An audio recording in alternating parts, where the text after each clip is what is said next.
Hey there, Rev City family. I have a special honor to work with our Rev City kids on a weekly basis. One of the most special privileges I have is watching them grow in their faith and understanding of God's character and love. A recent experience just squeezed my heart in multiple ways.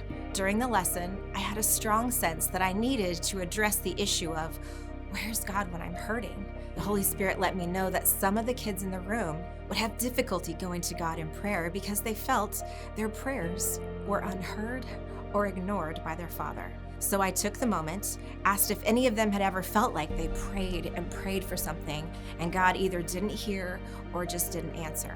Before I could go into more detail or move forward, one child blurted out, "Only every day of my life," under their breath. And a few other kids cautiously raised their hands, looking around nervously, like they were worried they would be in trouble or reprimanded.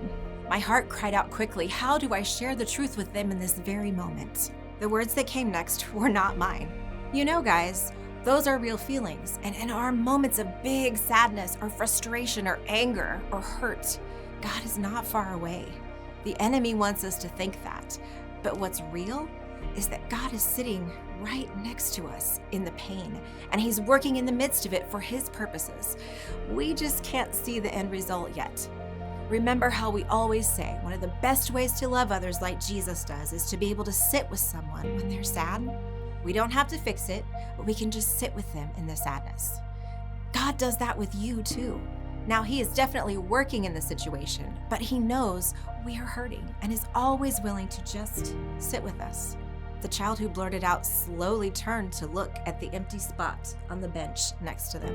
I could see their eyes kind of widen, and then they turned back to me and kind of nodded their head a little bit. Their posture shifted from defiant to relaxed. And as we moved into our time of individual prayer, I could see this child bow their head when they would typically be looking around to see what everyone else was doing.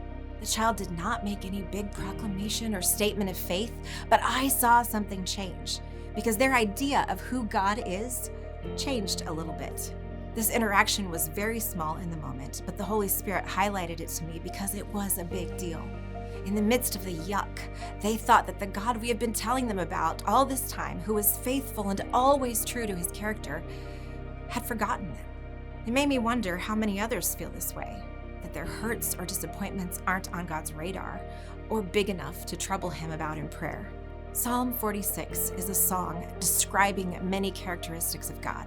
God is our refuge and strength, an ever-present help in trouble, and ends with, the Lord of heaven's armies is here among us. The God of Israel is our fortress, in verse 11. In the middle, it speaks of the river that brings joy into the city of the Lord, where He dwells and that cannot be destroyed, and how He makes wars cease by breaking the bow and spear. Then the call for being still, to recognize His work and exalting Him among all the nations. When you are in the midst of the yuck of life, I want you to remember that the God whose voice melts the earth, who is able to bring a stillness to all of the chaos in the world, is your fortress. He is your refuge and your strength. He is among us. In fact, He's right next to you, never too busy to sit with you while He works it all out.